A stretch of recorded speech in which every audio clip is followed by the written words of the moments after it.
শেষমেশ আমার প্রিয় নবীজির কথাগুলো সত্যি হচ্ছে।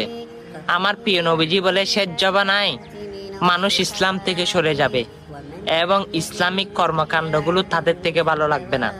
হ্যাঁ, বর্তমান যুগে সেটাই হচ্ছে। যেমন আপনারা ইসলামিক ভিডিও দেখেন, কিন্তু সেগুলো মানুষের কাছে শেয়ার করতে বললে আপনারা দান্দা বলেন। আরে ভাই, আমরা তো চাইলে অনেক ভিডিও করতে পারি, কিন্তু ইসলামিক ভিডিও কেন করি? আল্লাহ এবং আল্লাহ রাসূলকে পাওয়ার জন্য। হ্যাঁ, হয়তো আপনি সেটাকে দান্দা বলতে পারেন। অবশ্যই আজকে আপনি যদি জান্নাত পেতে চান, সেই জান্নাতের দোয়াটি সকল মুসলমানের কাছে ছড়িয়ে যান। অবশ্যই বিনা হিসাবে জান্নাত কে না পেতে চাই, আপনিও পাবেন।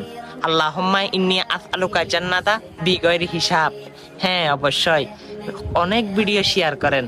আজকে শেয়ার করতে হয়তো আমি বলবো না, আপনার মনে যদি জজবা উঠে যায় ইসলামের প্রতি, তাহলে এই জান্নাতের দোয়াটা সকল মুসলমানের কাছে পৌঁছে দিই। ভিডিওটা কষ্ট না হলে শেয়ার করে দিই। আমিন।